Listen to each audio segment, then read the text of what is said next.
আমায় বাইরে থেকে ভেতরে কেন ডেকে আনলে? নাভিয়া, আসলে আমি তোমার সাথে কিছু কথা বলতে চাই। রিসেন্টলি তোমার এই ইউকের মধ্যে এত কিছু হয়ে গেল, সুযোগই পাইনি তোমাকে জিজ্ঞেস করার। বলো না, তাছাড়া আমারও একটু মাইন্ড ডাইভার্ট হবে। নাভিয়া, আমি জানি হাজবেন্ড আর ওয়াইফের মধ্যে অনেক কিছু হতে পারে। ইউক আর তোমার মধ্যে সবকিছু ঠিক আছে তো? সবকিছু একদম ঠিক নেই, কিন্তু আমি সেগুলো ঠিক করার চেষ্টা করছি। কিন্তু জানি না তোমার ভাই কবে পুরনো কথা ভুলে আমাদের সম্পর্কটা নতুন করে শুরু করবে। নাভিয়া, যদি তুমি সত্যিই মন থেকে চেষ্টা করো, সেই দিনটা বেশি দূরে নেই, বিশ্বাস করো। আমাদের সম্পর্কটা বাঁচানোর জন্য, সম্পর্কটাকে শক্ত জমিতে দাঁড় করানোর জন্য আমার দ্বারা যা কিছু সম্ভব আমি সব কিছু করব। By the way, thank you. Thank you কেন? তুমি রাখি বন্ধনের দিনে যুগের কাছ থেকে যা চেয়েছো, আমি জীবনে কোনোদিন তা ভুলব না। আর হয়তো এই কারণটার জন্যেই আমাদের সম্পর্কটা নতুন সুযোগ পেয়েছে। নিজের লোকদের কখনো থ্যাংক ইউ বলে না। তুমি জানো, যখন একটা মানুষ একটা সম্পর্ককে নিয়ে যেতে চায়, তাকে একটা সুযোগ অবশ্যই দেওয়া উচিত। তুমি কিন্তু সেই সুযোগটা পেয়েছো, এটাকে হাতছাড়া করো না। আমি চেষ্টা করছি, আই হোপ সবকিছু ঠিক হয়ে যাবে। কিন্তু তুমি কি ভাবছো? নাভিয়া, অনেকদিন ধরে না একটা কথা নিয়ে আমি ভীষণ চিন্তিত আছি। ইউ খুব ড্রিঙ্ক করতে শুরু করে দিয়েছে। আমি ভয় পাচ্ছি এটা ওর অভ্যেসে না পরিণত হয়ে যায়। সত্যি কথা বলতে আমারও খুব স্ট্রেস হচ্ছে। কখনো কখনো তো বুঝতেই পারছি না যে আমার কি করা উচিত। ইউক একদম ঠিক হয়ে যাবে, দেখো ওর সমস্ত কিছু ঠিক হয়ে যাবে। আমি মন থেকে চেষ্টা করব, অ্যান্ড আই হোপ আমি ওর বিশ্বাস আবার জয় করে নেব। অবশ্যই পারবে তুমি। তুমি তো ভালোবাসো ইউককে, তাই সবকিছুই পসিবল। ম্যাডাম, আমরা ঝাড়বাতিটা ঠিক করে দিয়েছি। আচ্ছা দাদা, কত হয়েছে? 2000 টাকা ম্যাম। আমি নিয়ে আসছি। হ্যাঁ হ্যাঁ হ্যাঁ, এক্ষুনি আসছি, টাকাটা নিয়ে যাচ্ছি। হ্যাঁ। আচ্ছা দাদা, এটা ফিক্স করে দিয়েছেন তো? কারণ পড়ে গেলে অনেকে চোট পাবে। না না ম্যাম, আপনি একদম টেনশন করবেন না, আমি প্রপারলি এটার একেবারে ফিটিং করে দিয়েছি। ঠিক আছে, এই 2000 টাকা। Thank you ma'am. দাদা, হুম? এই এই ঝাড়বাতিটা পড়লো কি করে? ম্যাম, আমিও সেটা বুঝতে পারছিলাম না। আমি প্রথমে ভেবেছিলাম চেনে জং ধরে গিয়েছিল, তাই হয়তো ছিঁড়ে গেছে, কিন্তু ভালো করে চেক করে দেখলাম সেরকম কিছুই হয়নি। মানে মানে আমি ঠিক বুঝলাম না। কেউ ইচ্ছাকৃতভাবে ঝাড়বাতিটা ফেলার চেষ্টা করেছিল। চেন জেনে বুঝে কেটে দেওয়া হয়েছিল? হ্যাঁ ম্যাম, দেখুন আমি ছোটখাটো একজন টেকনিশিয়ান মাত্র, বেশি কিছু বলতে পারবো না, কিন্তু আমার অভিজ্ঞতা থেকে এটাই মনে হচ্ছে। ঠিক আছে, আপনি আসুন। Thank you. Thank you ma'am.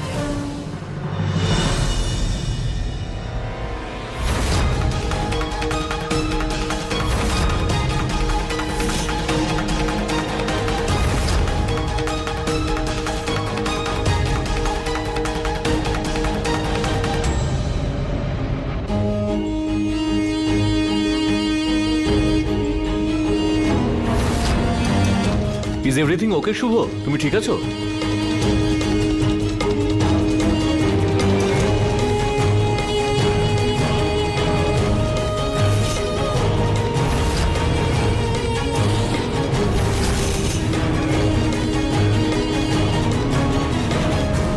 কাকা, ইনারা এতদিন থেকে আপনার কাছে দুধ নেন, আপনি তবুও দুধে জল মিশিয়ে দিচ্ছেন। এটা একদম ভালো নয়। আপনি যদি এভাবেই দুধে জল মেশান, তাহলে কিন্তু আমরা নেওয়া বন্ধ করে দেবো। আমার ভুল হয়ে গেছে মা, আমায় ক্ষমা করে দাও।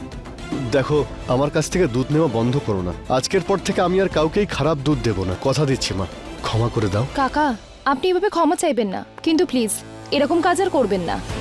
ঠিক আছে মা। Thank you.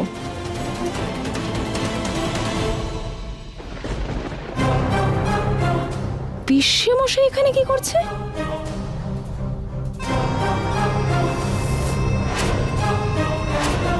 সাথে কাকাও তো। উনি কাকার সাথে কি করছেন? আর ওনারা তো হেসে হেসে কি কথা বলছেন? স্যার, এই নিন আপনার অর্ডারটা।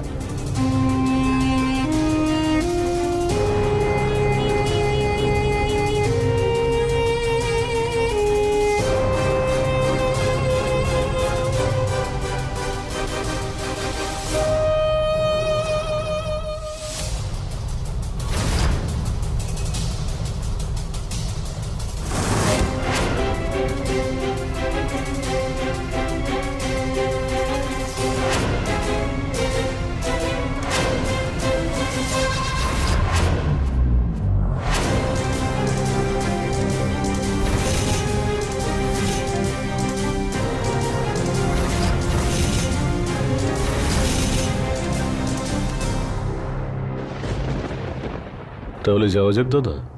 ধন্যবাদ। আরে ওনারা এটাতে কি মেশাচ্ছেন? ওই ঝাড়বাতিটা আবার পিসিমশাইয়ের কাছে নয় তো? আমি চললাম দাদা, নইলে আপনার বোন আবার ফোন করতে থাকবে। সাবধানে থাকবেন। ধন্যবাদ।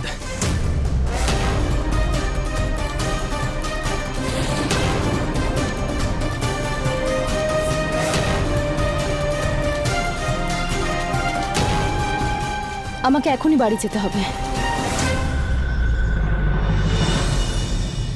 আমি যুগের সঙ্গে থাকতে চাই না, আর আমার সিদ্ধান্ত বদলাবে না। শুধু চাই ৭৫ কোটি টাকা, যাতে আমি আর আকাশ নিজেদের নতুন জীবনটা শুরু করতে পারি। তুমি কাঁদছো, কিন্তু কেন? তুমি তো কখনো আমার পরোয়াই করোনি। আর এমন বউ হয়েই বা কি হবে শুনি, যে তোমাকে ভালোই বাসবে না? আমি পেপারগুলোতে সাইন করে দিয়েছি, তুমিও করে দিও। যুগ, অনেক হয়েছে, এবার থামো তুমি। তোমার এই অভ্যাসের কারণে আমি বিরক্ত হয়ে যাচ্ছি।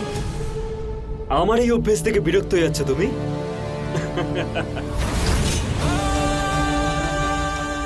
এবার রাজকুমারী নাভিয়া ম্যাডাম আমাকে শেখাবে যে কি ভুল আর কি ঠিক।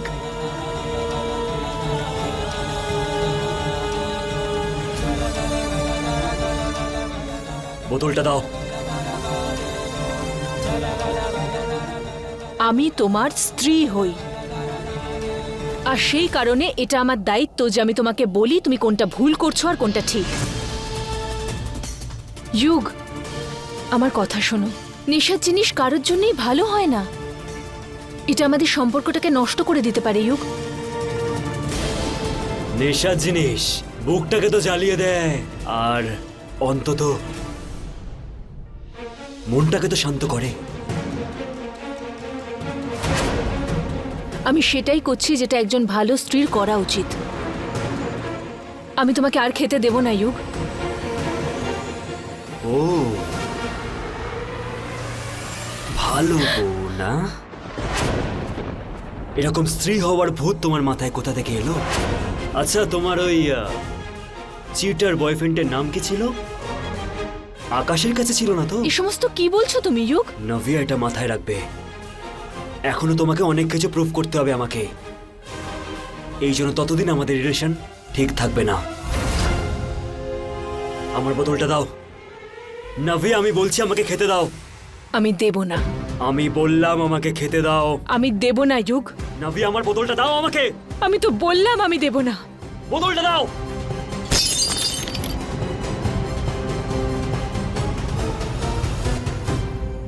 নাভিয়া,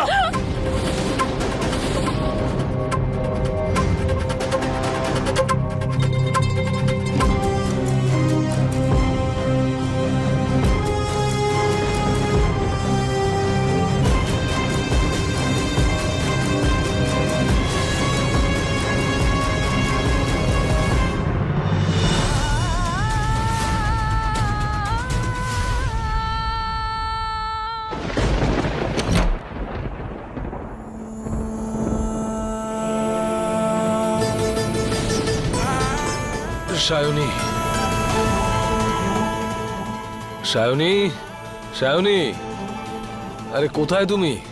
কি হলো চেঁচাচ্ছিস? আরে জানি না চেঁচাচ্ছিস কেন? ঠাম্মি কেন খুব মাথা ঘোরাচ্ছে। বস বস বাবা। বাবু, সায়নী কোথায়? শাইনি তো বাড়িতেই নেই। ও তো সকালে মার্কেটে গেছিল। আরে বাবা, এসে যাবে বাবা। কি হলো? ঘুম পাচ্ছে, মাথা ঘোরাচ্ছে। কণিকা, কি হয়েছে মা? কণিকা, বাবুর শরীরটা ঠিক নেই। চট করে কমলা লেবুর রস নিয়ে এসো।